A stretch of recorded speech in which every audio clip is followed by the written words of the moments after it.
Praise the lord.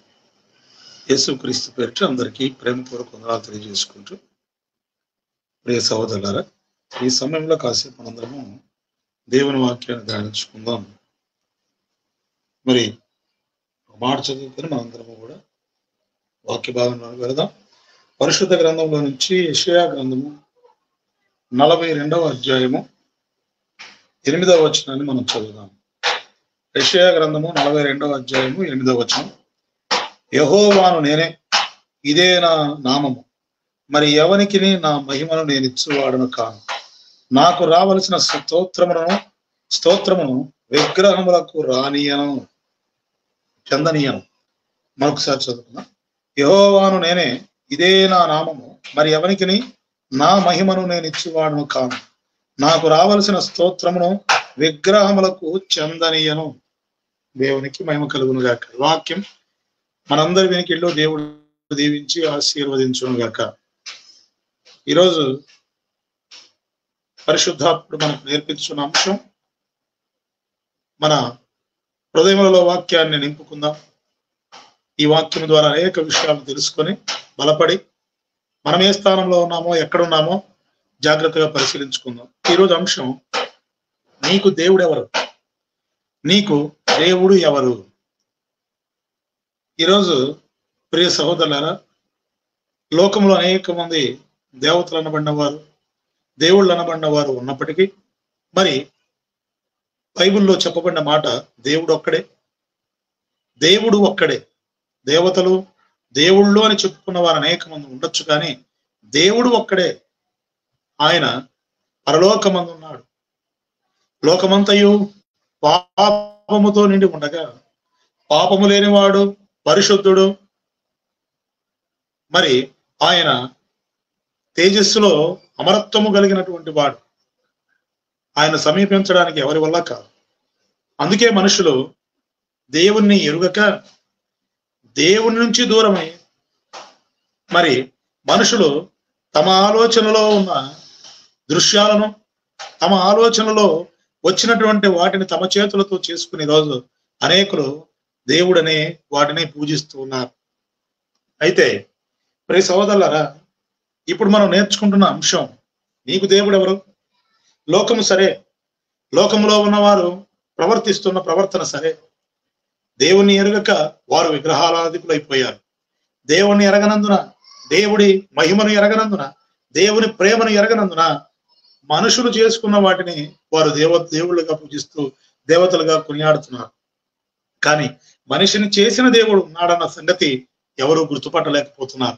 వారి యొక్క మనోనేత్రములు మూయబడినందున, వారు అపవాది యొక్క చెరలో ఉన్నందున వారికి అవి మరుగై ఉన్నది. సువార్త వారికి వెరితనంగా కనబడుతుంది. అయితే ఈరోజు మనం క్రైస్తవులం కదా. క్రైస్తవులమైనటువంటి మనము యేసుక్రీస్తును సొంత రక్షకుడిగా అంగీకరించి పాపముల నుండి విమోచన పొందామని చెప్పుకుంటూ, సంఘంలో నాటబడి దినదినము ఆత్మీయతలు ఎదుగుచున్నామని చెప్పుకుంటూ, మరి క్రీస్తుని వెంబడిస్తున్నాము. యేసుక్రీస్తుకు మేము మరి దాసులము, లేదా యేసుక్రీస్తుని మేము పూజిస్తున్నాము, మేము భక్తులము అని చెప్పుకునే మనందరము జీవితాలు ఎక్కడున్నాయి? ఏ స్థితిలో ఉన్నాయి? లోకము దేవుణ్ణి ఎరగక పూజిస్తున్నారు. దేవుణ్ణి ఎరగని వాటిని పూజిస్తూ, దేవుణ్ణి దూరపరిచి దేవునికి దగ్గర లేక వారు రకరకాల వాటిని పూజిస్తున్నారు. అయితే మనమేంటి? క్రైస్తవులమైన మనం ఎలా ఉన్నాం? ఈ రోజు మనం నేర్చుకుంటున్న అంశం. ప్రియ సహోదరులారా, యెషయా గ్రంథము 42వ అధ్యాయంలో 8వ వచనం మరలా ఒక్కసారి చూడండి. యెహోవాను నేనే, ఇదే నా నామము, మరి ఎవనికి నా మహిమను నేను ఇచ్చువాడను కాను. నాకు రావలసిన స్తోత్రమును విగ్రహములకు చెందనీయను అంటున్నాడు. ఆయన మహిమ కలిగిన వాడు, జీవము కలిగిన దేవుడు. మనము జీవంతో ఉన్నాం, ఊపిరి పీలుస్తున్నాం, ఊపిరి వదులుతున్నాం, నడుస్తున్నాం, చెలించుతున్నాం, మనము అన్ని పనులు చేయించున్నాం. అంటే మనల్ని నిర్మించిన వాడు మనవలే జీవము కలిగిన వాడే. కానీ నేడు అనేక మంది జీవము లేని వాటి వైపు వెళుతూ జీవము కలిగిన దేవుడిని విడిచి పరిగెడుతున్నారు. అందుకే ఇక్కడ ప్రభు అంటున్నాడు, యెహోవాను నేనే, ఇదే నా నామం, మరి ఎవరికి నా మహిమను నేను ఇచ్చువాడను కాను. పరలోకమందున్న తండ్రి మహిమను కనబరచడానికి యేసు ప్రభు వారి లోకానికి వచ్చాడు. తండ్రి యొక్క మహిమను అగపరిచి, మరి తండ్రికి కుమారులుగా చేయడానికి కుమారునిగా దేవుడే నరునిగా ఈ లోకంలోనికి వచ్చాడు. తండ్రి మహిమను చూపించగలిగిన వాడు ఒక్కడే, దేవుని మహిమను ఈ భూమి మీద చూపించిన వాడు ఒక్కడే, యేసు ప్రభు వారు మాత్రమే. కాబట్టి ప్రియ సహోదరులారా, ఆయన మహిమ కలిగిన వాడు, ఆయన మహా తేజస్సు కలిగిన వాడు.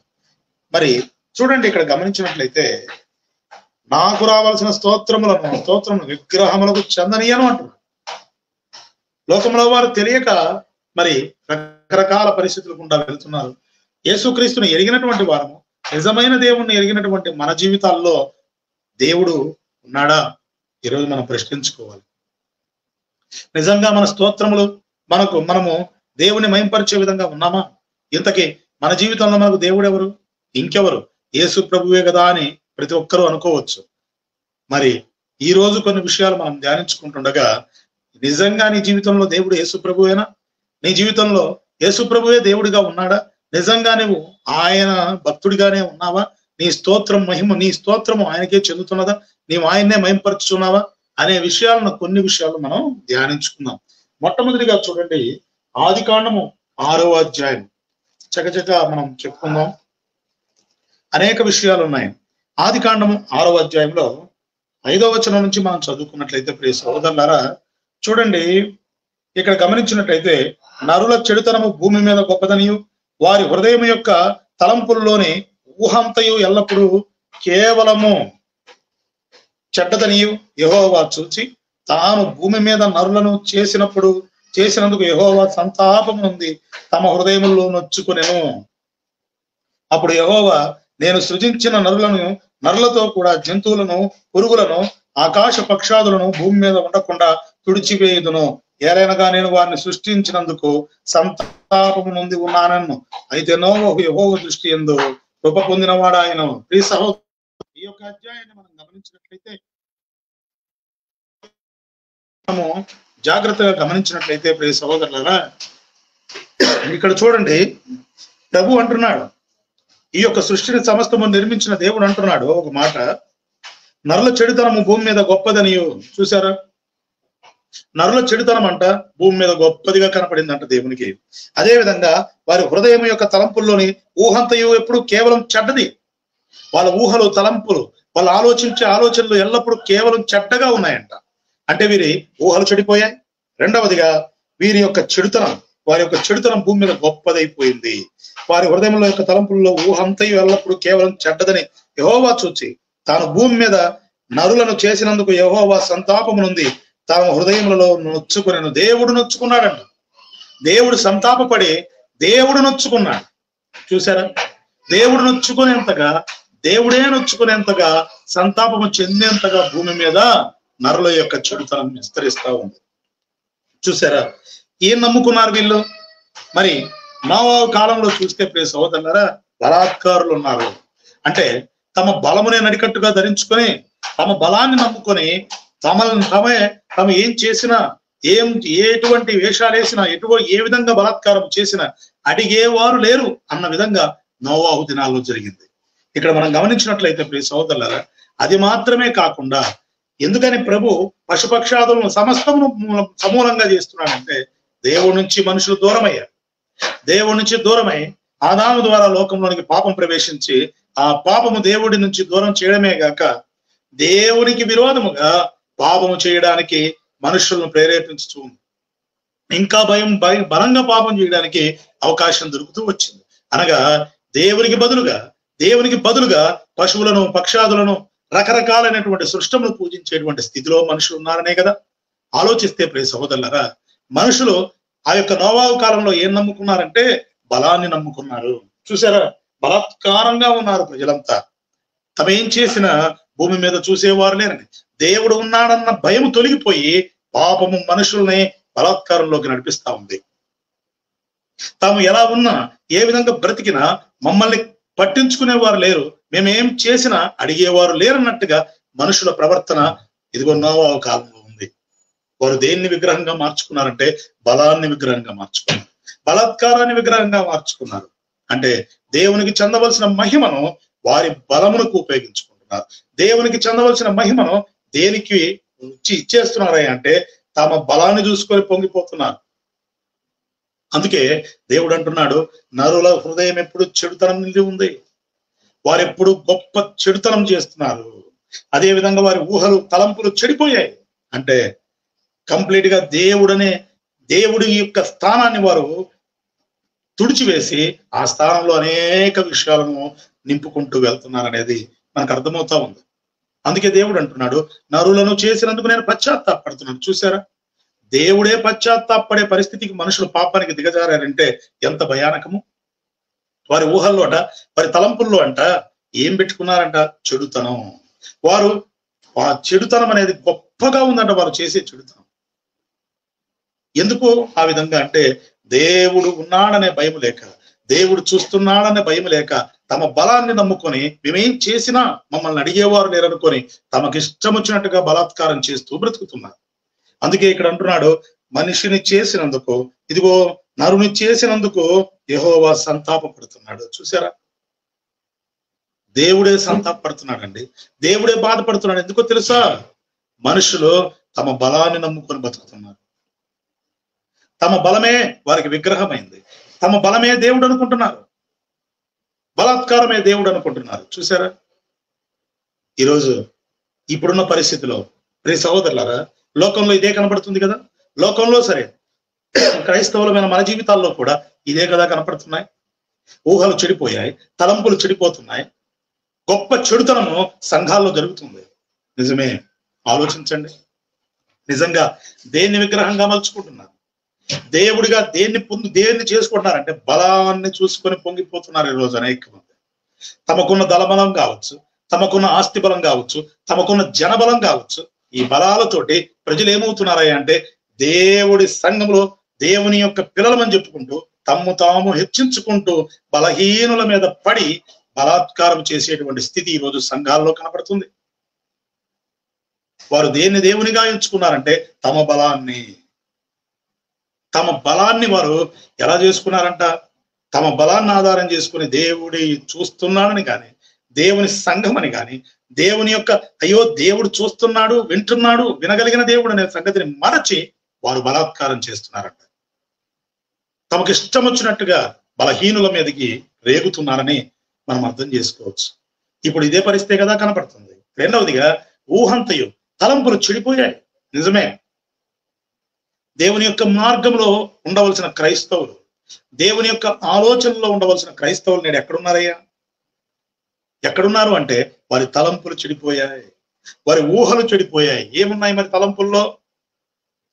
ఆనాడు నోవా కాలంలో ఏదైతే జరిగిందో నేడు కూడా మనుషుల యొక్క తలంపుల్లో, ఆలోచనలో, లోకంలో వారితో పక్కన పెడితే క్రైస్తవులమని చెప్పుకుంటున్న వారి హృదయాల్లో, తలంపుల్లో దేవుని వాక్యంకు చోటుందా? ఒకసారి ఆలోచన చేయండి. నిజంగా దేవుని వాక్యానికి చోటుందా? ఎంతమంది క్రమంగా బైబిల్ చదువుతున్నారు? ఎంతమంది క్రమంగా కుటుంబ ప్రార్థనలు చేసుకుంటున్నారు? ఎంతమంది క్రమంగా దేవుని యందు భయభక్తులు కలిగి తమ జీవితాన్ని క్రీస్తు అనే బండ మీద కట్టుకుంటున్నారో ఆలోచించండి. ఉన్నారా? లేరు. ఈరోజు ఎక్కడో కొద్ది మంది, కేవలం కొద్ది మంది మాత్రమే అలాంటి వారు కనబడే పరిస్థితి. వారిని వెతకడం కూడా కష్టమే.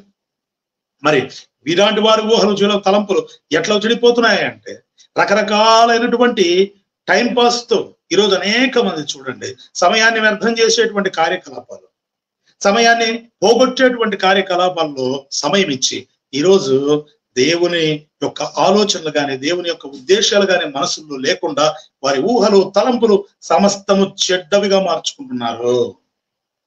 చిన్నవాడు మొదలుకొని పెద్దవాడి దాకా మొబైల్ చేతిలో. హవ్వ తిన్న మంచి చెడు వృక్ష ఫలం హవ్వ ఒక్కటి తిని ఆదాముకి ఇచ్చింది. ఈ రోజు ప్రతివాడి చేతిలో మంచి చెడుల వృక్ష ఫలం ఉంది, అదే సెల్ ఫోన్. చూడండి, ప్రతివాడి చేతిలో మంచి చెడుల ఫలం అనేది ప్రతివాడి చేతిలో ఉంది. ఈరోజు సెల్ ఫోన్ ఒకసారి ఆ విధంగా మనం భావిస్తే ప్రతి వాడు మంచిని విడిచి చెడును చూడడానికి ఉపయోగిస్తున్నారు. ఈరోజు అనేక మంది యవ్వనస్తులు, అనేక మంది పెద్దవారు, అనేక మంది ముసలి వాళ్ళు. ఎందుకని ఈరోజు సమాజంలో అరాచకాలు జరుగుతున్నాయి?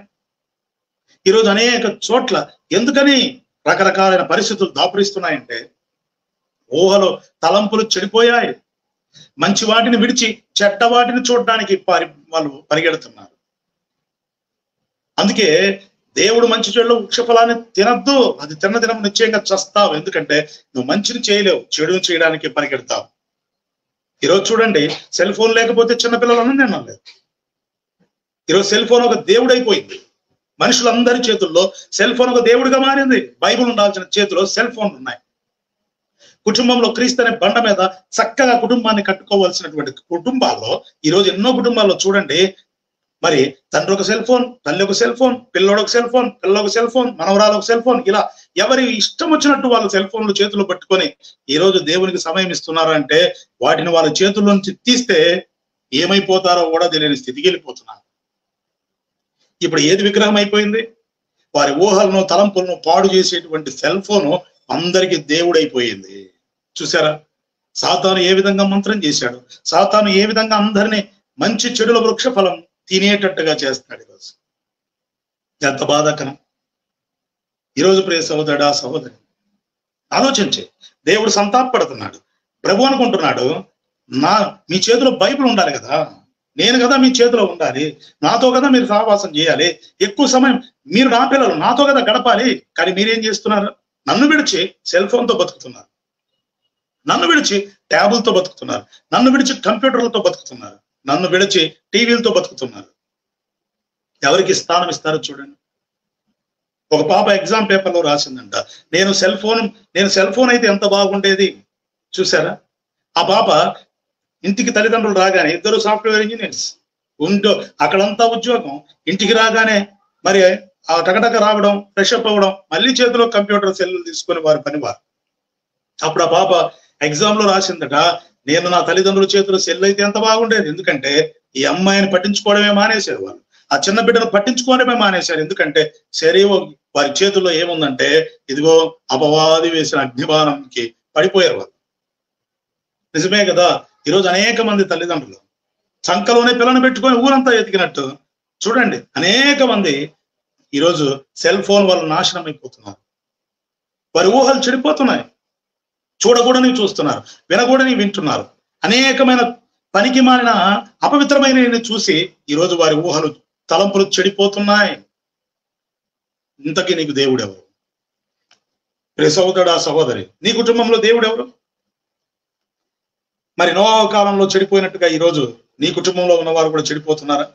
చూడకూడనే చూస్తూ, చేయకూడనే చేస్తూ, పనికి మాలిన పనులు చేస్తూ, అపవిత్రులైపోయి దేవుని దృష్టిలో అసహించుకునే విధంగా, దేవుడే అసహించుకునే విధంగా బ్రతుకుతున్నారా? ఆలోచన చేసుకో. ఎప్పటికైనా ఎలా ఉండాలట? దేవుడికి చెందవలసిన మహిమను దేనికి నువ్వు చెందే విధంగా చేయకూడదు. నీ ఆలోచనలను, నీ తలంపులను పాడు చేసి దేవుడి నుంచి దూరపరిచేటువంటి ఆ విగ్రహాన్ని నువ్వు పక్కకు తీసేయాలి. ప్రియ సహోదరుడా సహోదరి, కుటుంబాల తల్లిదండ్రులు జాగ్రత్తగా గమనించాలి. ఈరోజు 10వ తరగతి పాస్ అయిన వాడే కాదు, 5వ తరగతి, 2వ తరగతి, 3వ తరగతి చిన్న పిల్లవాడితో సహా మొబైల్ ఫోన్ లేకపోతే బతకలేకపోతున్నాడు. బాలు నడవలసిన త్రోవను వానికి నేర్పు, పెద్దవాడైనప్పుడు తొలగిపోవడం. కానీ ఈరోజు బైబిల్ చెప్పడం మానేసి, దేవుని వాక్యం బోధించడం మానేసి, కూర్చున్నప్పుడు, లేచేటప్పుడు, నిలబడినప్పుడు దేవుని మహిమను చెప్పాల్సిన తల్లిదండ్రులు ఈరోజు పిల్లలు ఏం చేస్తున్నా పట్టించుకోవట్లేదు, పిల్లలు ఎలా బ్రతుకుతున్నా పట్టించుకోవట్లేదు. చివరికి వారు ఆ మొబైల్ ఫోన్తోనే పాడైపోయి చెయ్యరాని పనులు చేసినప్పుడు గుండెలో బాదుకుని అడగడం తప్ప. ఈరోజు నీ కుటుంబంలో విగ్రహం ఏంటి? నీ కుటుంబంలో దేవుడు ఎవరు? ఆలోచించే. నోవా కాలంలో దేవుడు అనుకున్నాడు ఇలాంటి వారందరినీ తుడిచిపెట్టాలి. కానీ యేసు ప్రభువు ద్వారా ఈరోజు కృప ఉంది. దేవుడు చెప్తున్నప్పుడు సరిదిద్దుకోవడానికి అవకాశం ఉంది. ఇప్పటికైనా క్షమించే దేవుడు మనకు ఉన్నాడు. నీ తప్పులు దిద్దుకుంటే నువ్వు క్షమించగలవు.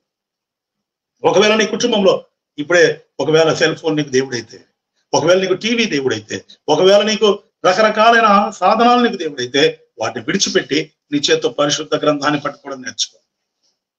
మీ ఊహలను తలంపులను పాడు చేసే వాటిని పక్కకు పెట్టి నీ కుటుంబాన్ని చక్కగా కట్టేటువంటి క్రీస్తు బండ మీద కట్టి పరిశుద్ధ గ్రంథాన్ని చేత పట్టుకోవడం నేర్చుకో.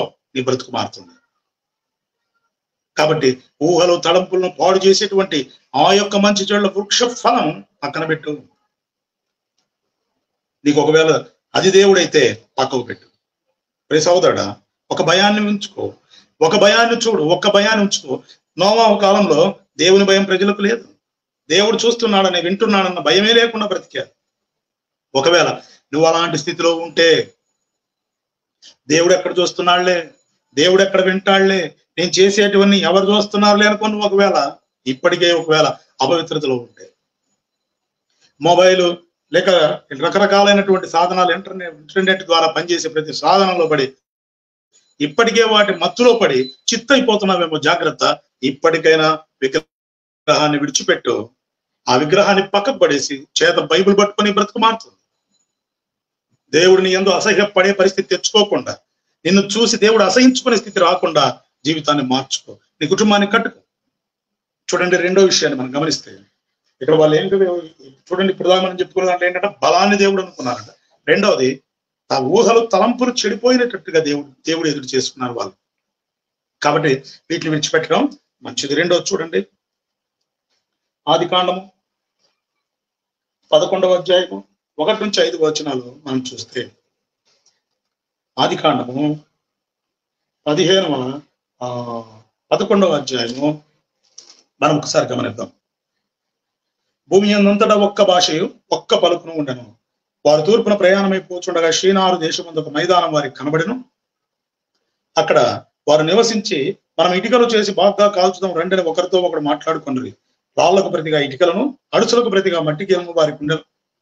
మరియు వారు, మనం భూమి అంతటా చెదిరిపోకుండా ఒక పట్టణము ఆకాశం మటుకు శిఖరము గల ఒక గోపురమును కట్టుకొని పేరు సంపాదించుకుందుము రండని మాట్లాడుకునగా యెహోవా నల్ల కుమారులు కట్టిన పట్టణం గోపురము చూడ దిగి వచ్చాను. చూసారా, రెండవ విగ్రహం మనిషి జీవితంలో పేరు సంపాదించాలి. దేవుడి కంటే ఎక్కువగా ఈరోజు అనేక మంది చూడండి, ఇన్స్టాగ్రామ్లు, ఫేస్బుక్లు, అదేవిధంగా షేర్ చాట్లు, ఇలా చాలా వాటిల్లో తమ జీవితాలను తామే చేతులారా కోల్పోతున్నారు. ఎంతో మంది ఆడవాళ్ళు అయితేనేమి, ఎంతో మంది మగవాళ్ళు అయితేనేమి, ఎంతో మంది యవనస్తులు అయితేనేమి చేయరాని రీల్స్, భయంకరమైన ప్రమాదకరమైన రీల్స్, మరి రకరకాల స్టెంట్స్, రకరకాలు. ఎందుకయ్యా అంటే నేను పేరు సంపాదించుకోవాలి. ఏ బుద్ధి పుట్టింది ఈరోజు? చూడండి, మీరు ఏ యూట్యూబ్ అయినా చూడండి, ఏ ఫేస్బుక్ అయినా చూడండి, ఏ ఇన్స్టాగ్రామ్ అయినా చూడండి, పిల్లలు పెద్దలు అందరూ మొదలుకొని దేనికోసం ప్రాకులాడుతున్నారంటే పేరు కావాలి. అనేక మంది నన్ను చూడాలి, అనేక మంది నన్ను చాలా గొప్పగా చెప్పుకోవాలి, అలా అనుకునే మొన్న ఈ మధ్య ఒక పెద్ద డ్యామ్ మీద నిలబడి మంచిగా వరద బారుతున్నటువంటి సమయంలో డ్యామ్ లో వరద ఉధృతంగా ఉంది. అటువంటి డ్యామ్ పైకి ఎక్కి స్నేహితులు వీడియో తీస్తుండగా ఆ గోడ పైన, ఆ డ్యామ్ గోడ పైన నిలబడి మరి అతను డ్యాన్స్ వేయబోయాడు. అది షేర్ చేస్తే లక్షల మంది చూస్తారనుకున్నాడేమో, పాపం వెనక్కి కాలు జారి వరదలో పడిపోయి చచ్చిపోయాడు. చూసారా, ఈ లోకాన్ని సంపాదించుకోవాలి, ఎవరో చూడాలి, నన్ను ఎవరో గొప్ప అనుకోవాలి, నన్ను అందరూ మెచ్చుకోవాలి, నన్ను అందరూ పొగడాలనుకుంటే చివరికి మరణం తప్పదండి. లోకాన్ని సంపాదించుకున్నవాడు ప్రాణాన్ని పోగొట్టుకుంటాడు. జాగ్రత్త. ఇక్కడ చూడండి, వీళ్ళు ఏమనుకున్నారంట, పేరు సంపాదించుకుందాం రండి, మనందరము భూమి అంతటా చెదిరిపోకుండా మనం పేరు సంపాదించుకుందాం, ఒకే చోటు నుండి ఆకాశం అంటుకునే శిఖరాన్ని కడతారంట వీళ్ళు. ఈరోజు మనుషుల ఊహల్లో తలంపులు ఎలా ఉన్నాయంటే పేరు సంపాదించాలి, అందరికంటే ఎక్కువగా సంపాదించాలి, అందరికంటే పెద్ద మేడలు కట్టాలి, మిద్దెలు కట్టాలి, ఇలా అనుకొని మనశ్శాంతి లేని బ్రతుకులు బతుకుతున్న వారు ఎంతో మంది. ఈరోజు యేసు ప్రభువుని ఎరిగి కూడా ఈ లోకంలో శాశ్వతమైనది ఏమీ లేదు అని తెలిసి కూడా వీటి కోసమే పాకులాడుతున్నారు ఈరోజు అనేక మంది. వీరికి ప్రళయం చూశారు, జల ప్రళయం చూశారు, ఇక పొరపాటున ప్రళయం వస్తే మరలా మనం ఎక్కడ దూరం అయిపోతాము, మరలా చెదిరిపోతాము అనుకోని, ఇంకా లేకుండా పోతామేమని. వరద వచ్చినా ఏం కాకూడదు అనుకున్నట్టుగా ఆకాశాన్ని అంటేటంత శిఖరం కట్టుకోవాలనుకున్నారు. కానీ దేవుని చిత్తం ఏంటి? వీళ్ళు పేరు సంపాదించుకోవడం కాదు దేవుని చిత్తం. భూమి అంతటా మనుషులు ఏం కావాలట? ఫలించి అభివృద్ధి చెందాలి. ఆదామును దేవుడు దీవించింది అలా, మీరు భూమిని నిండించి ఫలించి అభివృద్ధి చెందమన్నారు. కానీ వీళ్ళు ఏమనుకుంటున్నారు?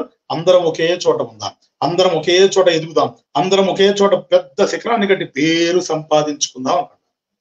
అది దేవుడు చూచాడు. వచ్చి వారెవ్వరే కానీ ఆ పని చేయకుండా వారి భాషలు మొత్తం కూడా తారుమారు చేశారు. ఒకరికి మాట్లాడే భాష ఇంకొకరికి అర్థం కాకుండా, ఒకరు మాట్లాడే మాట ఇంకొకరికి అర్థం కాకుండా భాషలన్నీ తారుమారు చేసి వారి మాటలన్నీ అక్కడే భాషలు పుట్టాయి. ఇదిగో ఈ లోకంలో ఉన్న భాషలన్నీ కూడా ఎక్కడి నుంచి మొదలయ్యాయంటే ఇదిగో ఆ బాబేలు గోపురం దగ్గర నుంచే మొదలయ్యాయి. దేవుడు చెదరగొట్టాడు. ఎందుకంటే దేవుడి చిత్తానికి వ్యతిరేకం. నువ్వు పేరు సంపాదించుకోవాలనుకుంటే దేవుని చిత్తానికి వ్యతిరేకం. ఈ లోకంలో నువ్వు ఏదో సంపాదించి, ఈ లోకంలో నువ్వు ఏదో పేరు సంపాదించాలని నువ్వు తాపత్రపై పరిగెడితే దేవుని చిత్తానికి వ్యతిరేకం. సహోదరా సహోదరు, ఇంతకీ నువ్వు దేనికి పరిగెడుతున్నావు? నువ్వు దేనికి పరిగెడుతున్నావు ఆలోచించే. ఈ మధ్య కాలంలో ఒక ఇన్స్టాగ్రామ్ లో ఒక పోస్ట్ కనపడితే దాన్ని చూస్తే ఎంతో బాధాకరం అనిపించింది. ఎందుకంటే ఏమంటే పెళ్ళి అయినటువంటి మరి ఎవరి ప్రాయంలో ఉన్న ఆమె ఎలాంటి అసభ్యకరమైన డ్యాన్సులు వేస్తూ ఇన్స్టాగ్రామ్ లో రీల్స్ పెడుతూ ఉంది. అవి రెచ్చగొట్టేవిలా ఉన్నాయి. చూడండి, భర్త చెబితే వినలేదు, అలాగే చెప్పాడు చెప్పాడు చెప్పాడు చివరికి వాళ్ళ తల్లిదండ్రులకు చెప్పాడు. వాళ్ళ తల్లిదండ్రులు చెప్పినా అమ్మాయి వినలేదు. యవ్వనస్తురాలు చివరికి ఈమె ఆ రీల్స్ అన్ని అందరికి కనపడుతూ అందరూ రకరకాల మెసేజ్లు పెడుతూ ఆ విధంగా చేస్తూ ఉండగా భర్తకు బాధ అనిపించి చూశాడు చూశాడు చూశాడు ఒక రోజు రోకల బండితో కొట్టి చంపాడు. నిజంగా మరణానికే కదా ఇలాంటి దారి తీస్తాయి, అక్రమ సంబంధాలకే కదా ఇలాంటి దారి తీస్తాయి. పేరు సంపాదించుకోవాలని నువ్వు అనుకున్నావంటే ఆ మరుక్షణం నువ్వు తప్పు త్రోవల్లోకి వెళ్ళిపోతావు. జాగ్రత్త. కుర్రవాళ్ళు చూడండి, స్టెంట్లు. మా తల్లిదండ్రులకు బుద్ధిమంతులు అనుకుంటారు పిల్లల్ని. మా పిల్లలు అసలు తప్పే చేయరు, మా పిల్లలు చాలా కరెక్ట్ అని చెప్పుకుంటుంటారు బయట పిల్లలు తల్లిదండ్రులు. కానీ ఈ బుద్ధిమంతులుగా ఉన్నవారు, బుద్ధిమంతులు అనుకుంటున్న వారు బయట చేసే పనికి మాలిన పనులు తల్లిదండ్రులకు తెలియదు. ఈరోజు అనేక మంది క్రైస్తవ పిల్లలు చూడండి, భయం లేని వారిగా, దేవుని భయం అసలే లేని వారిగా, యవన ప్రాయంలో దేవుని మందిరంలో ఉండాల్సిన వాళ్ళు, యవన ప్రాయంలో దేవుని చేతి కింద ఉండాల్సిన వాళ్ళు బార్ షాపుల్లో ఉంటున్నారు. యవన ప్రాయంలో దేవుని చేతిలో ఉండవలసిన వారు స్మోకింగ్ చేస్తూ బతుకుతున్నారు. యవన ప్రాయంలో దేవుని చేతిలో ఉపయోగపడవలసిన వాళ్ళు డ్రగ్స్ కు బానిస అవుతున్నారు. యవన ప్రాయంలో దేవుని కొరకు బలంగా ఉపయోగపడే సాధనాలుగా ఉండవలసిన వాళ్ళు పోర్నోగ్రఫీకి అలవాటు పడి చివరికి పిచ్చోళ్ళు అయిపోతున్నారు. సోదరుడా సహోదరి, ఆలోచించి పేరు సంపాదించుకోవాలని ఒక పరిగెడితే యవనస్తుడా, ఓ యవనస్తుడా, అలా జాగ్రత్త. పేరు సంపాదించుకోవాలి, ఏదేదో చేయాలని తల్లిదండ్రుల మాట వినకుండా వెళ్ళిపోయావంటే అది నీకు మరణాన్ని తెచ్చిపెడుతుంది. జాగ్రత్త. అది నీకు ప్రమాదాన్ని తెచ్చిపెడుతుంది. తర్వాత నువ్వు గుండెలు బాదుకొని ఏడ్చిన అవకాశం దొరకదు. అందుకే పేరు సంపాదించాలని దేవుని కంటే ఎక్కువగా నువ్వు మహిమను దానికి ఇవ్వకూడదు. దేవుని కొరకు బ్రతుకు, దేవుని నిమిత్తం బ్రతకడానికి ఇష్టపడు, దేవుని నిమిత్తం నువ్వు పేరు సంపాదించుకోవడానికి పరిగెత్తు. మంచి పేరును సంపాదించుకో. 10 మందిలో ఫలానా వ్యక్తి అంటే మంచివాడు అనేటువంటి పేరు సంపాదించుకో చాలు. అంతేగాని ఒక రౌడీగా, పనికి మాలిన వాడిగా, ఎందుకు పనికిరాని ఒక జులైలాగా నువ్వు బ్రతికితే చివరికి అది తుదకు నేను నాశనానికి నడిపిస్తుంది. జాగ్రత్త. ఈరోజు అనేక మంది ఇలాంటి పరిస్థితుల్లోనే చిక్కుకుని ఉన్నారు. దేవుడికి అసహ్యమైన పనులవి. మరి సోదరులారా జాగ్రత్త. ఎక్కడో కొండ శిఖరం మీద, ఎక్కడో పెద్ద కొండ శిఖరం మీద సెల్ఫీ దిగాలని పోయి జారి ప్రాణాలు పోగొట్టుకున్న వాళ్ళు ఎంతో మంది ఉన్నారు. ఈరోజు ఫోటోషూట్లు అని చెప్పి తల్లిదండ్రులు వద్దన్న ఎంతో మంది పిల్లలు తల్లిదండ్రుల మోసపుచ్చి మోసం చేస్తూ తల్లిదండ్రుల పేరును చెడగొట్టడానికి పుట్టినట్టుగా అనేక మంది చూడండి ఈరోజు బలైపోతున్నారు. వీరు చేసే అగాత్యాలకు తల్లిదండ్రులకు చెడ్డ పేరు రాదా? ఒకవేళ జరగరాని కార్యాలు ఏదైనా జరిగితే చివరికి గుండెలు బాదుకుని ఏడ్చేది ఎవరు? ఆలోచించండి. దేవుడు ఇలాంటి వాటిని అసహించుకుంటున్నాడు. కాబట్టి నీకు దేవుడు ఎవరు? పేరు సంపాదించుకోవాలనుకుంటున్నావా? జాగ్రత్త. ఈ లోకాన్ని సంపాదించుకుని ప్రభువుని విడిచిపెట్టాలనుకుంటే మాత్రం జాగ్రత్త, చాలా ఇబ్బందులు పాలవుతావు. ఈ లోకాన్ని సంపాదించుకున్నవాడు ప్రాణాన్ని పోగొట్టుకుంటాడని దేవుని వాక్యం సెలవిస్తా ఉంది. కాబట్టి మంచి పేరును సంపాదించుకో. క్రీస్తునందు తల్లిదండ్రులకు లోబడి బ్రతుకో. తల్లిదండ్రులు నీకు చెప్పే ప్రతి మాట మంచిది నమ్మి విశ్వసించి తల్లిదండ్రులకు లోబడ్డం నేర్చుకో. దేవుని యందు భయభక్తులు ఉంచడం నేర్చుకోవాలి. ప్రియ సహోదరుడా సహోదరి, ఆలోచించి. కాబట్టి ఈ లోకంలో ఏదో గొప్ప పేరు సంపాదించాలనే తపన దేవుని మహిమను దొంగిలిస్తుంది. జాగ్రత్త. చూడండి, 3వ విషయం త్వరగా మనం ముగించుకుందాం. నిర్గమకాండము 5వ అధ్యాయం. ఇక్కడ గమనించినట్లయితే ప్రియ సహోదరులారా ఒక విషయాన్ని మనం గమనించవచ్చు. నిర్గమకాండం 5వ అధ్యాయం. తర్వాత మోషే అహరోనులో వచ్చి ఫరోను చూచి, ఇజ్రాయేళ్ల దేవుడైన యెహోవా అరణ్యంలో నాకు ఉత్సవం చేయటకు నా జనులను పోనిమ్మని ఆజ్ఞాపించుచున్నాడండ్రి. ఫరో, నేను అతని మాట విని ఇజ్రాయేల్ను పోనిచ్చుటకు యెహోవా ఎవడు? నేను యెహోవాను ఎరుగను, ఇజ్రాయేల్ను పోనీయను. చూసారా? చూడండి, యోసేపు కాలంలో భయభక్తులు కలిగి దేవుని యొక్క గొప్ప అద్భుతాలను చూసిన ఫరో యోసేపును ప్రధానమంత్రిగా చేశాడు. కానీ దేవుణ్ణి ఎరగనటువంటి ఒక ఫరో వచ్చాడు. యోసేపుని ఎరగని ఒకడు, దేవుణ్ణి ఎరగని ఒకడు వచ్చాడు. వీడు ఏం చేస్తున్నాడంటే, నేనే దేవుణ్ణి. ఫరోలకుండే పిచ్చి ఏంటంటే, మేమే దేవుళ్ళం, దైవ సంబూతులుగా మమ్మల్ని మీరు కొలవాలి అని చెప్పుకుంటారు. వీడు అంటున్నాడు, యెహోవా ఎవడు?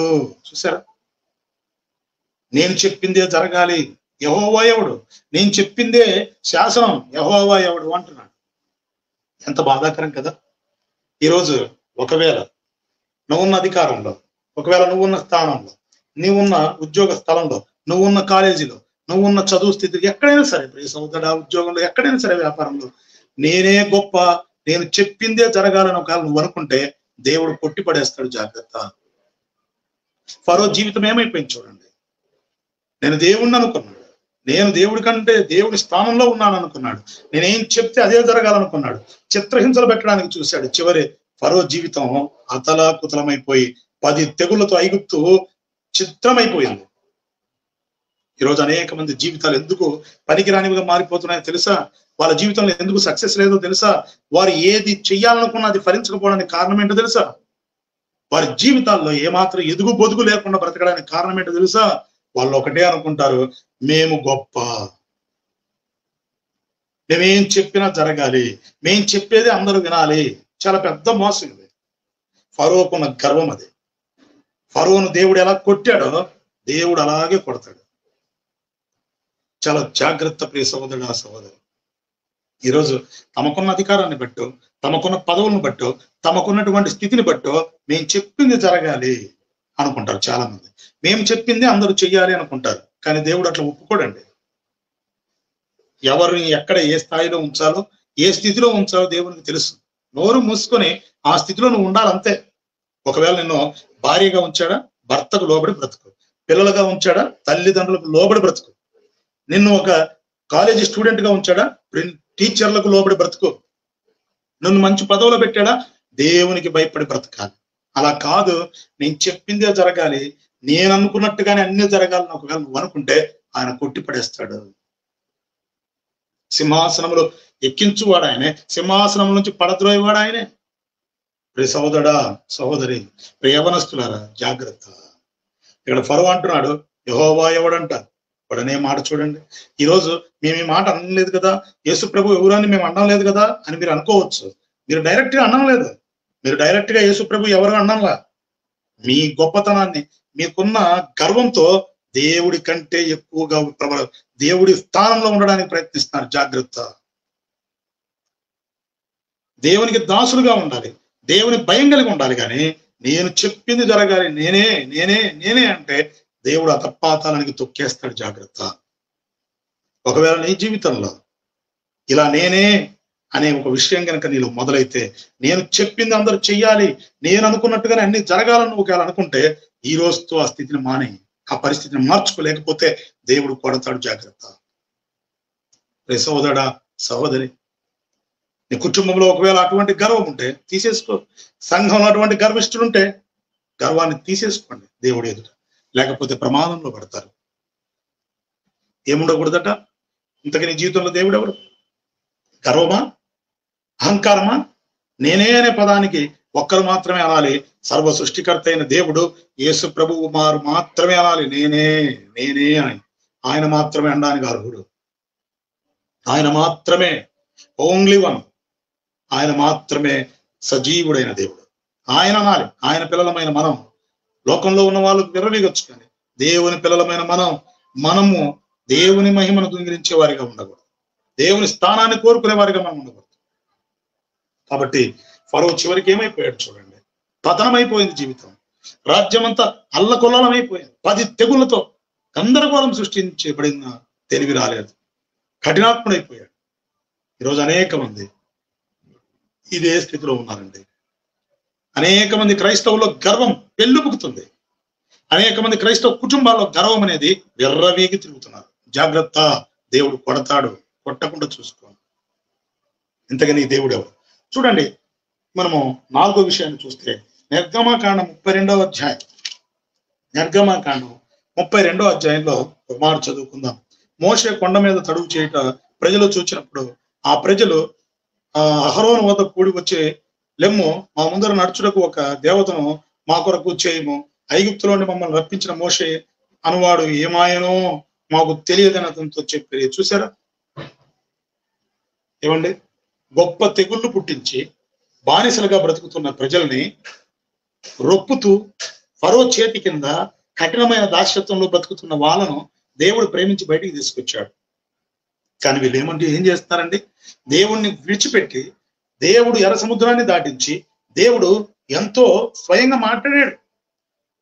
వాళ్ళందరూ మోషేతో అంటారు, మోషే మేము వినలేము, దేవుడు మాట్లాడితే మేము చచ్చిపోతాం, నువ్వు విని మాకు చెప్పు అంటారు. అంత చూసి దేవుని మహిమను ప్రభావాన్ని చూసి వీళ్ళు ఏం చేస్తున్నారు తెలుసా, మోషే అలా కొండ మీదకి వెళ్ళాడో లేదు, అలా వెళ్ళి దేవుడి దేవుడి చేతిలో నుండి ఆ యొక్క పలకలు తేడానికి వెళ్ళాడో లేదు, వెంటనే వీళ్ళు కోరుకున్నారు, మాకు తడవు చేయట చూచి మాకు ముందుగా నడిచినట్టు దేవతలు చెయ్యి. చేస్తావా చేయవా? ఆరోను మోషే ఏమయ్యాడో మాకు తెలియదు, తడవు చేయట చూచి. చూసారా దేవుడికి ఎంత కోపం వచ్చింది. ఒకే రోజు 3000 మంది చచ్చారు. ఎందుకు? విగ్రహారాధనను వారు కోరుకున్నందుకు, దేవుని స్థానాన్ని ఒక దూడకిచ్చినందుకు. దేవుని పిల్లలకు ఒక నియమం ఉంది, దేవుని పిల్లలకు ఆజ్ఞలు ఉన్నాయి. అంత తమాష కాదండి. నీ ఇష్టానుసారంగా బ్రతుకుతానంటే కుదరదు. నువ్వు బైబిల్ పట్టుకున్న మరుసటి రోజు నుంచి, బైబిల్ పట్టుకున్న రోజు నుంచే నీ జీవితం దేవుడి చేతుల్లోకి వెళ్ళిపోయింది. నా ఇష్టం వచ్చినట్టు నేను బ్రతుకుతానంటే కుదరదు. నీకు నచ్చినట్టు బతకడానికి ఇక నువ్వు లేవు. దేవునికి నచ్చినట్టు బతకడానికి తల వంచాలి. ఈరోజు అనేక మంది యేసు ప్రభు వారు రావడం ఆలస్యమే. పేతురు అంటాడు కదా, ఆయన రావడానికి ఆలస్యం చేస్తున్నాడంటే ఆయన ఎందుకు ఆలస్యం చేస్తున్నాడో తెలుసా? అందరూ రక్షింపబడాలని. కానీ ఈరోజు యేసు ప్రభువు రావడం సమయం, ఆయన రావడం ఆలస్యమైందని, తడవు చేస్తున్నాడని ఈరోజు అనేక మంది క్రైస్తవులు అపవిత్రత పాలవుతున్నారు. ఆ రోజు వాళ్ళు దూడం చేసుకున్నట్టు ఈ రోజు వీళ్ళు రకరకాల విగ్రహాలను పెట్టుకుంటున్నారు. క్రిస్మస్ ట్రీలంట, క్రిస్మస్ తాతలంట, స్టార్లంట, వీటి కోసం ఎగబడి ఎగబడి ఎగబడి ఎగబడి రకరకాలైనటువంటి తప్పులు చేస్తున్నారు. జాగ్రత్త.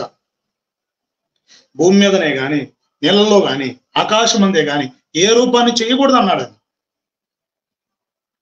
ఏది కూడా మీరు మొక్కకూడదు, చేసుకోకూడదు, అసలు రూపమే చేసుకోకూడదు. అంటే ఈరోజు యేసు ప్రభు వారు రావడం ఆలస్యమయ్యేసరికి అందరూ కూడా ఎక్కడికి వెళ్ళిపోయారు అంటే విగ్రహాలను తయారు చేసుకునే పనిలో పడ్డారు.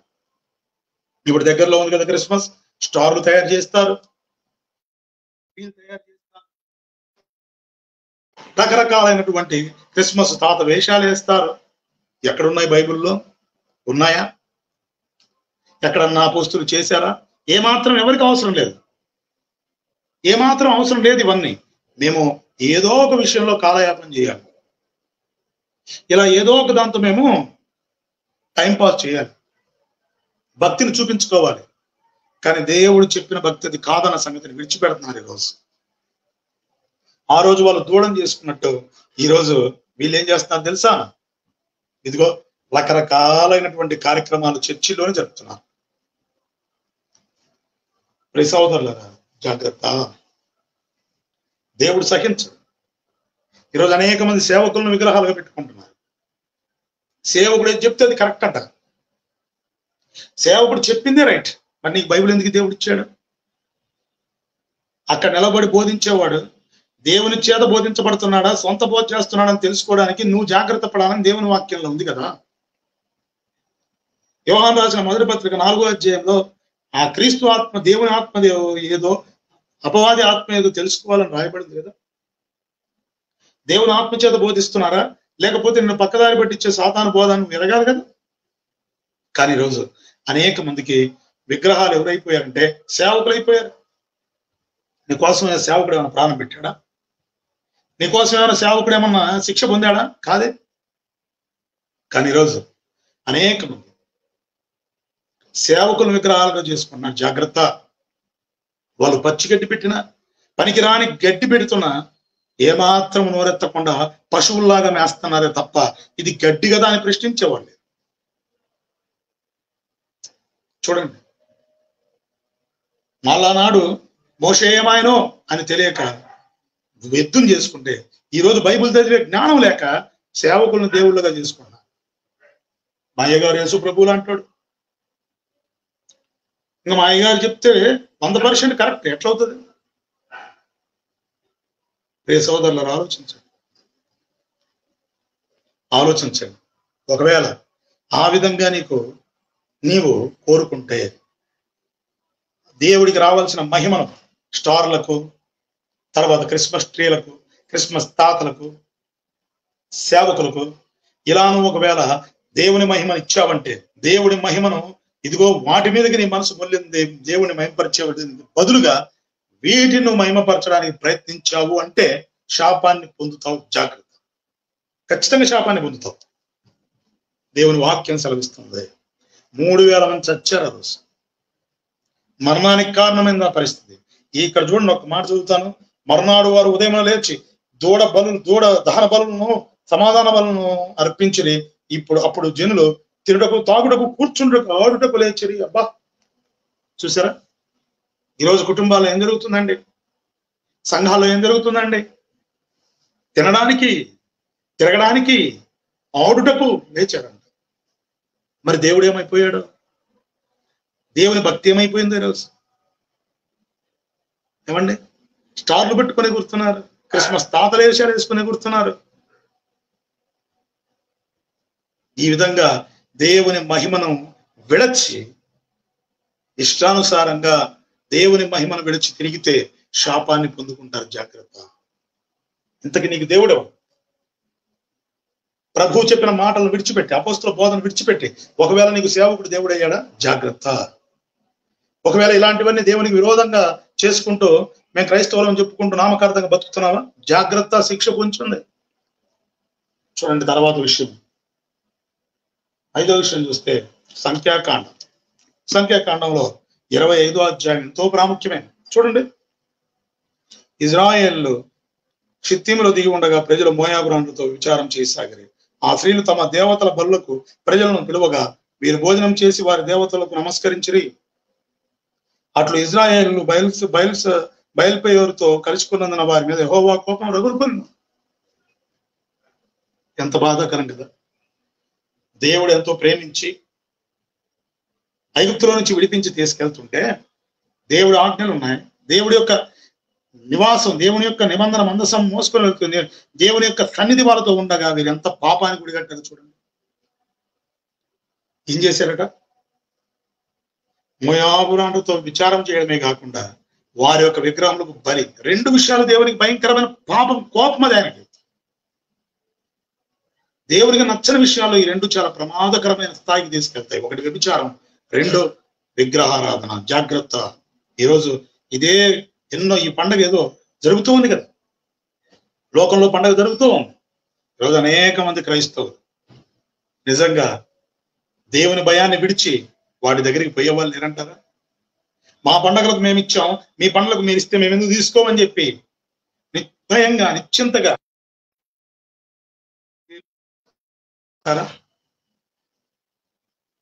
ఇలాంటి వారు లేరంటారా?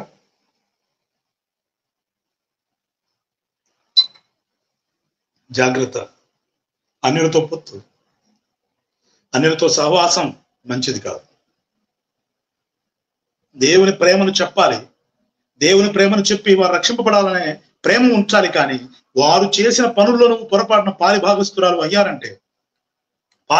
అయ్యారు అంటే దేవుని కోపం రగులుకుంటుంది. జాగ్రత్త. పాత నిబంధన కదా అనొచ్చు చాలా మంది.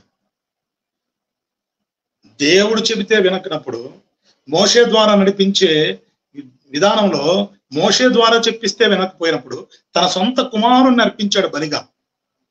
దేవుడే నరుడిగా ప్రాణం పెట్టాడు మనం మారాలని, మన బ్రతుకులు మార్చుకోవాలని, పాపం నుంచి విమోచించబడాలని. మరి అటువంటప్పుడు ఆయననే కాదంటే ఇంకెంత పెద్ద శిక్షకు గురవుతారో చెప్పండి. జాగ్రత్త. ఇక్కడ వారు చేసిన పని ఎంత భయంకరంగా ఉందో చూడండి. దేవునికి నచ్చనటువంటి పని చేశారు, దేవుడికి అసహ్యకరమైన పని. ఇంతకు వీళ్ళకు దేవుడు ఎవరు? ఏ సమయానికి ఆ సమయానికి మరి తిరిగిపోయేటువంటి మనసు ఉన్నవాళ్ళు, లాభం కోసమో ఇతరుల మెప్పు కోసమో వాళ్ళు చెప్పింది కూడా చేసేటువంటి మనసు ఉన్నవారు వీళ్ళు. ప్రియ సహోదరులారా, క్రైస్తవులుగా మనకు ఒకటి భక్తి ఉంది, ఒక విశ్వాసం ఉంది, ఒకటే గురి ఉంది మనకి. దాన్ని విడిచి మనం తిరిగిపోకూడదు. చూడండి, యెహోవా కోపం రగులు పనగా మోషే ఆ పని చేసిన వాళ్ళందరినీ ఉరిదీసే పరిస్థితి వచ్చింది. అంతటితో ఆగిందా? అంతటితో ఆగిందా? ఒక పక్క ఉరిదీస్తుంటే ఇంకొకడు ఇజ్రాయెల్లో ఘనుడు యొక్క కుమారుడు కొజ్బీ అనే ఒక మరి ఆమెను తీసుకొని, మిథ్యానుశ్రీని తీసుకొని అందరూ మోషే చూస్తుండగానట, మోషే చూస్తూ ఉండగా, ఎంత బాధాకరం అండి.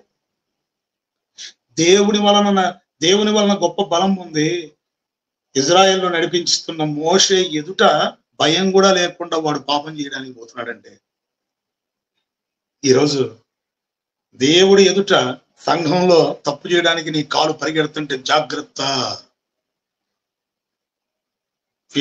ఫీనెహాసు లాంటి వాళ్ళని పంపిస్తాడు దేవుడు, పొడిచి చంపుతారు, జాగ్రత్త.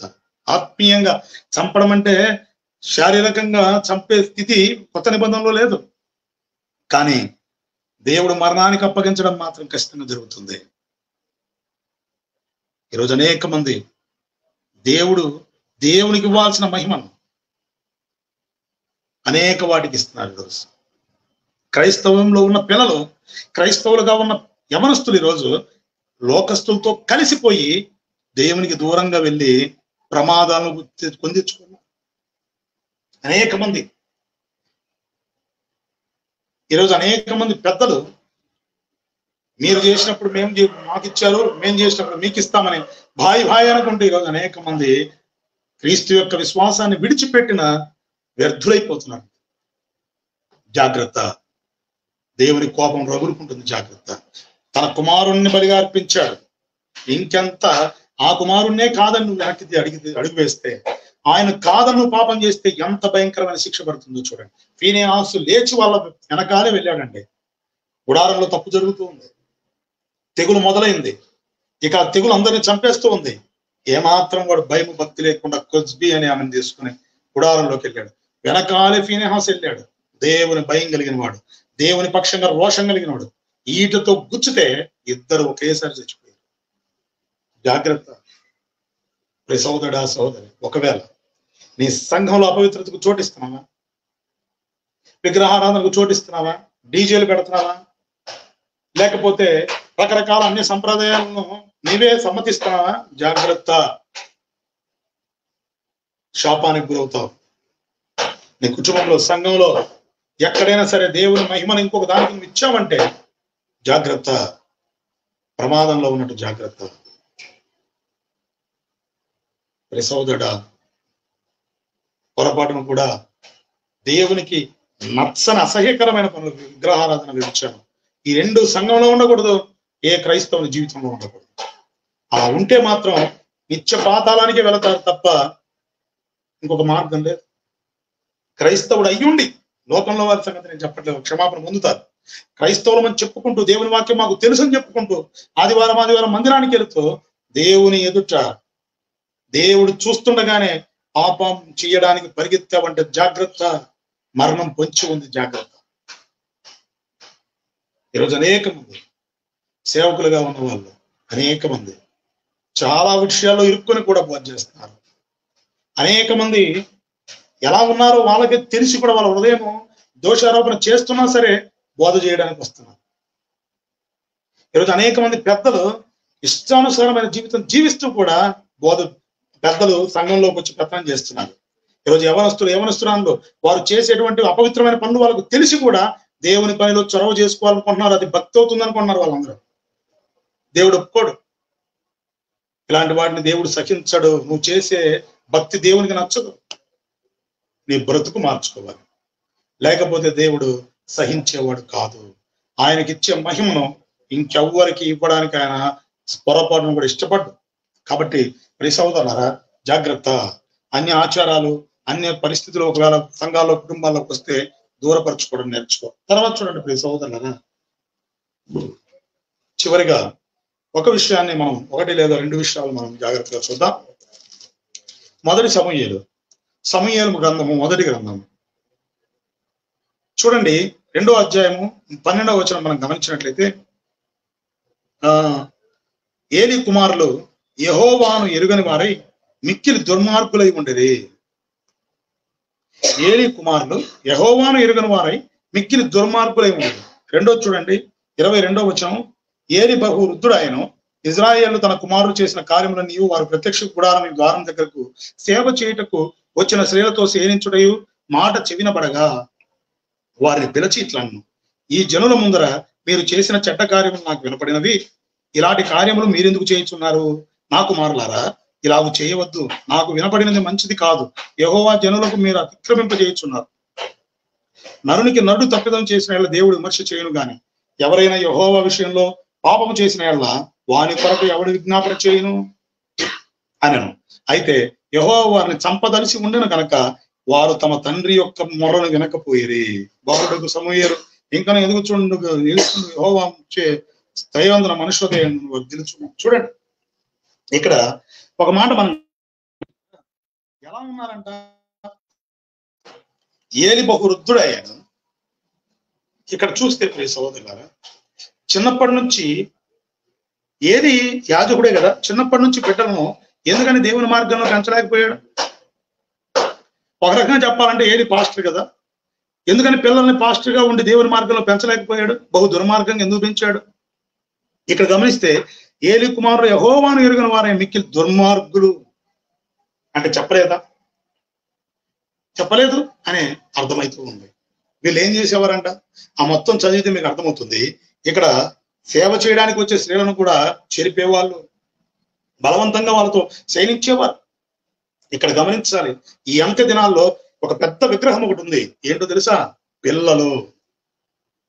తల్లిదండ్రులకు పిల్లల విగ్రహాలుగా మారకూడదు, మారితే ప్రమాదం, జాగ్రత్త. ఈరోజు క్రైస్తవ సంఘాల్లోనికి, క్రైస్తవ కుటుంబంలోనికి చొరబడినటువంటి ఒక పెద్ద ప్రమాదకరమైన ఘట్టం ఏదైనా ఉందంటే పిల్లల పట్ల అధికారం. ఏం చేస్తున్నా కళ్ళప్పగించుకొని చూడడం ఏలి జీవితంలో సర్వనాశనం అయిపోయేటట్టు చేసింది. ఏలి పిల్లలు చిన్నప్పటి నుంచి, ఇక్కడ చూడండి ఒక మాట చదివితే యెహోవాను ఎరుగని వారై అన్నాడు. మరి ఆయన పాస్టరే కదా, యాజకుడు కదా, మరి తన పిల్లలకు ఎందుకు చెప్పుకోలేకపోయాడు? ఈ రోజు కూడా అనేక మంది తమ తండ్రులు ఏదో పాస్టర్లని, వాళ్ళకేదో చర్చిలు ఉన్నాయని, లేకపోతే సేవ చేసే తల్లిదండ్రులను, ఇలా సంఘంలో పెద్ద హోదాలో ఉన్న తల్లిదండ్రులు అనుకుని మేమేం చేసినా చెల్లుతుందిలే అన్నట్టుగా, దేవుడు మమ్మల్ని క్షమిస్తాడులే అన్నట్టుగా తమకి ఇష్టం వచ్చినట్టు బ్రతుకుతున్నారు. దుర్మార్గంగా ప్రవర్తించే సేవకుల పిల్లలు ఉన్నారు. ఏమాత్రము లెక్క జమ లేకుండా విచ్చలవిడితనంతో బ్రతికే వారు ఉన్నారండి. చాలా పెద్ద ప్రమాదకరమైన విగ్రహాలు ఇవి. దేవుని మహిమను పిల్లలకి ఇస్తున్నారంటే ఎంత ప్రమాదం. దేవుడితో గడపాల్సిన సమయం బిడ్డలకి ఇస్తున్నారంటే ఆ మహిమను. దేవుడు కదా ముఖ్యం, దేవుడు ఇస్తే కదా బిడ్డలు వచ్చారు. ఈరోజు అనేక మంది సేవకులు, అనేక మంది పెద్దలు, అనేక మంది తల్లిదండ్రులు ఈరోజు తమ పిల్లలు ఏం చేస్తున్నా కళ్ళప్పగించుకొని చూస్తున్నారు. మారు నడవలసిన త్రోవలో నేర్పియాలి, ఆ ధర్మం తల్లిదండ్రులకు ఉంది. బిడ్డలను ప్రభు యొక్క శిక్షల బోధలు పెంచాలి, అది ఆజ్ఞ. కానీ ఏమాత్రము పట్టనట్టుగా వారి ఇష్టానుసారంగా వాళ్ళని వదిలేసిన తల్లిదండ్రులు ఈరోజు అనేక మంది ఉన్నారు. అలాంటి పరిస్థితి ఎక్కడికి పోతుందో తెలుసా? చూడండి, ఇప్పుడు ఏలి అంటున్నాడు, వారు పెద్దవాళ్ళు అయ్యి ఇక వినని స్థితిలోకి వచ్చారు. నువ్వేంట్రా మాకు చెప్పేది? మొసలోడికి నోరు మూసుకొని పక్కన కూర్చొనే స్థితికి వచ్చారు. ఇప్పుడు ఆయన గారు పిలిచి చెబుతున్నాడు, నాయనలారా మీరు చేసేది పాపం. అంటే చిన్నప్పటి నుంచి నువ్వు ఎలా పెంచావో తెలియదా నీకు? నువ్వు వాళ్ళు ఏం చేస్తున్నారో ఆ మాత్రం కూడా గ్రహించలేకపోయావా? చూడండి, ఇప్పుడు చెప్తున్నాడు. ఎప్పుడు వాళ్ళు పెద్ద ఈ మాట వినే స్థితికి వచ్చారు. నువ్వేంట్రా మాకు చెప్పేది, నువ్వేంటి మాకు చెప్పేది, మాకంతా తెలుసు అనే స్థితికి వచ్చేసారు. ఇప్పుడు పిలిచి అంటున్నాడు, అయ్యలారా నాయనలారా మీరు చేసేది తప్పురా. మనుషులకు ఏదైనా తప్పు చేస్తే తీర్పు తీర్చడానికి దేవుడు ఉన్నాడు, కానీ దేవుని ఏడలే తప్పు జరిగిస్తే, దేవుడు ఎదుట అసహ్యకరమైన పనులు చేస్తూ బతికితే చాలా ప్రమాదం అని చెప్పి ఇప్పుడు చెప్తున్నాడు. కానీ ఇక్కడ ఒక మాట రాయబడింది, యెహోవా వారిని చంపదలిచినందున. ఎంత భయంకరమైన మాట అంటది, ఎంత బాధాకరమైన మాట చూడండి. అంటే ఎంత విసుగు పుట్టిస్తే, ఎంత భయంకరమైన తప్పు చేస్తుంటే, ఎంత నీచాతి నీచమైన అసహ్యమైన పనులు చేస్తుంటే యెహోవాయే చంపదలిచాడంటే అర్థం చేసుకుని దేవుడే చంపదలిచాడు వాళ్ళు. సావుకు అప్పగించాలనుకున్నాడంటే ఇక వారు చేసే పాపం ఎంత భయంకరంగా చూడండి. దేవుని ఎడల తప్పు జరిగిస్తున్నారు, దేవుడి ఎదుట దేవుని సముఖంలో తప్పు చేస్తుంటే ఎంత బాధాకరం. ఇక్కడ చూడండి కొన్ని మాటలు మనం చదువుకోవడం మంచిది. ఎందుకంటే చూడండి, అంతటా దైవజనుడు 27వ వచనం 2వ అధ్యాయం 1వ సమూయేలు. అంతటా దైవజనుడు ఒకడు ఏలీ వద్దకు వచ్చి ఇట్లా, నేను యెహోవా నిన్ను గూర్చి సెలవిచ్చినది ఏమనగా, నీ పితరుని ఇంటి వారు ఐగుప్తు దేశంలో ఫరో ఇంటిలో ఉండగా నేను వారికి ప్రత్యక్షమైతిని. అతడు నా ముందర ఏఫోదును ధరించి నా బలిపీఠం మీద అర్పణమును ధూపమును అర్పించుటకై నాకు యాజకుడున్నట్లు ఇశ్రాయేలు గోత్రంలో ఉండి నేను అతన్ని ఏర్పరచుకుంటుని ఇశ్రాయేలీలు అర్పించిన హోమ వస్తువులన్నింటినీ నీ పితరును ఇంటి వారికి ఇచ్చితిని. నా నివాస స్థలము నేను నిర్ణయించిన బలి నైవేద్యములను మీరేలా తృణీకరించుతున్నారు. మిమ్మల్ని కొవ్వు పెట్టుకుంటకై నా జనులకు ఇశ్రాయేలులో చేయు నైవేద్యంలో శ్రేష్ఠ భాగమును పట్టుకొనుచు నాకంటే నీ కుమారులను నీవు గొప్ప చేయుచున్నావు. అబ్బా చూడండి దేవుని బాధ. మీరు ఎక్కడో పడి ఉంటే ఐగుప్తులో మిమ్మల్ని బయటికి తీసుకొచ్చానే, మీరు పాపంలో మగ్గుతుంటే నీ కుటుంబాన్ని బయటికి తీసుకొచ్చానే, మీరు నా నామం మీరు రక్షణ పొందినట్లు మీకు సహాయం చేశానే, నా కృప చేత మిమ్మల్ని రక్షించుకున్నానే, అయినా మీరు నాకు విరోధంగా పాపం చేయడానికి నీ బిడ్డలు లేస్తంటే ఏలి, నాకంటే నీ బిడ్డలకు విలువిచ్చావంటే, నాకంటే నీ బిడ్డలు చేసే పనులకు విలువిచ్చావంటే ఏంటిది? దేవుడు ప్రశ్నిస్తున్నాడు. చూడండి ఆ మాట ఎంత బాధాకరమో. నాకంటే నీ కుమారులకు నువ్వు గొప్ప బా ఎంత పెద్ద మాట అండి అది. దేవుని కంటే గొప్ప చేశాడంట పిల్లల్ని. దేవుడు ఇస్తే పుట్టారు పిల్లలు, అంతేగాని దేవుడి కంటే గొప్ప వాళ్ళని గొప్పగా చూస్తున్నాడంట. అంటే దేవుని స్థానాన్ని ఎవరికి ఇచ్చేశాడు? పిల్లలకి ఇచ్చాడు. దేవుడికి అర్పించవలసిన బలి నైవేద్యం ఒక నియమం ఉంది, ఆ నియమాన్ని వాళ్ళు ఉల్లంఘించేస్తున్నారు. అందుకే ప్రభు అంటున్నాడు, ఒక్క దినం ముందు ఇద్దరు పిల్లలు చర్చగలరు అంటున్నాడు.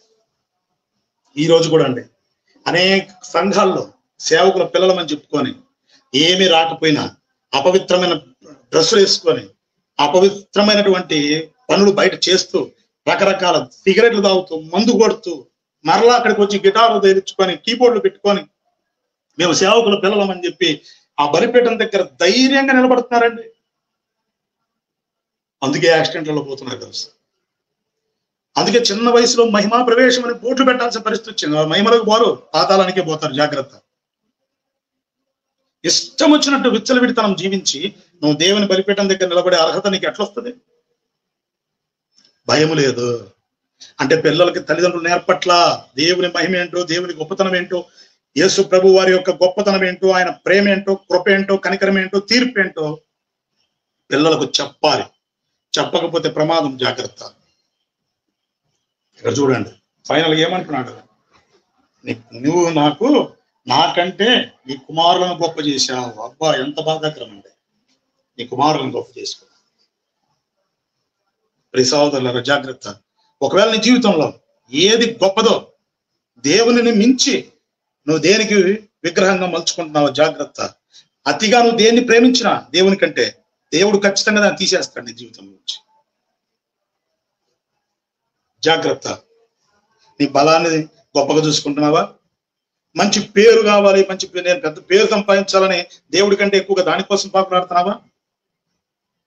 లేకపోతే ఇంకేంటి, ఇంకా రకరకాలైన వాటిని మనం చెప్పుకున్నాం కదా ఇప్పటిదాకా. చూడండి ఇంకేంటంట సంపాదించుకునేది. ఎంత బాధాకరం ఇవన్నీ. గర్వాన్ని ధరించుకున్న వారు ఉన్నారు ఈరోజు.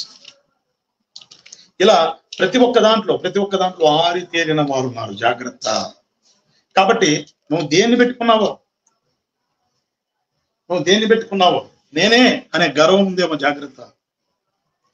దేవుని కంటే ఎక్కువగా నీ జీవితంలో ఆస్తులు అంతస్తులను ప్రేమిస్తున్నావేమో, జాగ్రత్త. పిల్లలను ప్రేమిస్తూ మనవలను ప్రేమిస్తూ కొంతమంది అంటారండి, నా బిడ్డను ప్రేమించినట్టు లోకంలో దేన్ని ప్రేమించలేదయ్యా, అందుకే దేవుడు నా వద్దంతా తీసేశాడయ్యా అంటారు కొంతమంది. నిజమే. ఎందుకంటే నీకు దేవుడి కంటే ఎక్కువగా నీ బిడ్డనే ప్రేమించావు కాబట్టి దేవుడి కంటే దేని నువ్వు ఎక్కువగా ప్రేమించినా అది ఉంచడండి. అది బైబిల్ స్పష్టంగా చెప్తుంది. నువ్వు దేన్ని ప్రేమించినా, సిరినే, ఆస్తినా, అంతస్తులనా, బిడ్డలనా, భార్యనా, భర్తనా, అందుకే జాగ్రత్త. భర్త భార్యను ప్రేమించాలి, క్రీస్తు నిమిత్తం ప్రేమించాలి. ప్రతిదీ భార్య చెప్పినట్టు పోయాడంటే యెజబెలు గతి పడుతుంది, ఆహాబు గతి పడుతుంది. వారిద్దరిని చూసి నేర్చుకోవాలి. ఎందుకంటే దేవుడికి ఇచ్చే స్థానాన్ని మించి భార్యకి ఇవ్వకూడదు. నీ స్థానం హృదయంలో దేవుడే నీకు మొదటి స్థానం అయి ఉండాలి. భార్యను ప్రేమించాలి కదా అంటే ప్రేమించు, దేవుడి వాక్యానికి విరోధంగా చేయనంత వరకు. దేవుని వాక్యానికి విరోధంగా ఉన్నారా పక్కన పెట్టట్లు ఒప్పుకోదు. పిల్లల్ని ప్రేమించాలి ఎంతవరకు? దేవుని మార్గంలో వారిని నడిపించేంతవరకు నడిపించాలి. దేవుని కంటే ఎక్కువగా వాళ్ళు ఏం చేసినా చూస్తూ ఊరుకోకూడదు. ఇలా ప్రతి దాంట్లో ప్రతి విషయంలో దేవుని కంటే ఏది ఎక్కువ కాకూడదు. గర్వం, బలం, పేరు, హోదా, అహంకారం, రకరకాలైన పరిస్థితులు జీవితంలో దేన్ని కూడా గొప్పగా ఎంచుకోవద్దు. జాగ్రత్త. దేన్ని నువ్వు ఎవరిని నువ్వు విగ్రహంగా పెట్టుకున్నా ప్రమాదం పొంచి ఉంది. బైబిల్ చెప్తుంది ఆయన కంటే నువ్వు ఎవరిని ఎక్కువగా ప్రేమించిన ఆయన సహించలేడు, అంత ప్రేమిస్తున్నాడు ఆయన. కాబట్టి ఆయన మహిమను ఎవ్వరికీ ఇవ్వకూడదు. ఆయన మహిమను ఎవరు దొంగిలించకూడదు. ఆయనకి ఇవ్వాల్సిన మహిమను నువ్వు ఎవ్వరికి ఇవ్వకూడదు, దేనికి ఇవ్వకూడదు. కాబట్టి ఇదంతా విన్న తర్వాత ప్రియ సోదరుడా, నీ జీవితంలో దేవుడు ఎవరో ప్రశ్నించుకో. నీ జీవితంలో దేవుడిగా ఎవరున్నారు? నీ జీవితాల్లో ఎవరికి నువ్వు విలువిస్తున్నావో, దేనికి విలువిస్తున్నావో ఈ రోజుకైనా సరిదిద్దుకొని వారి జీవితాలకు ప్రమాదం వాటిల్లకుండా, అంటే నువ్వు దేన్ని ప్రేమిస్తున్నావో, ఎవరిని ఎక్కువగా ప్రేమిస్తున్నావో వారి జీవితాలకు భంగం కలగకుండా ఇప్పటికైనా నీ హృదయం తిప్పుకో. లేకపోతే నీ వల్ల వాళ్ళకు ప్రమాదం. జాగ్రత్త. దీన్ని దృష్టిలో పెట్టుకొని దేవునికి చెందవలసిన మహిమను ఏ మనుషుడికి చెందకూడదు, దేనికి చెందకూడదు. యెహోవాయే దేవుడు. యేసు ప్రభు వారు ఆయన మహిమను చూపించిన దేవుని కుమారుడు, దేవుడై ఉన్నవాడు. కాబట్టి ఆయనకు మాత్రమే మహిమ చెందాలి. ఆయన చెప్పిన మార్గంలోనే బ్రతకాలి. ఆయనను బట్టి అందరినీ ప్రేమించాలి తప్ప ఆయన మించి ఏ ఒక్కరిని ప్రేమించకూడదు, విగ్రహంగా మలుచుకోకూడదు. కాబట్టి బుద్ధి తెచ్చుకొని ఎప్పటికైనా బ్రతకాలని కోరుకుంటూ నీకు దేవుడు ఎవరో ఈ రోజైనా ఆలోచించుకొని నీ ఆలోచనలో కాస్త నీ బుర్రను ఉపయోగించి బాగా ఆలోచించి దేవుడి దగ్గర మొరపెట్టి ఇప్పటికైనా దేవుడికి విరోధంగా ఉన్న వాటిని విడిచిపెట్టు, దేవుని వైపు నీ హృదయం తిప్పుకో. అటు కృప దేవుడు నీకు దయచేయను గాక, మనందరికీ దయచేయను గాక. ఆమేన్.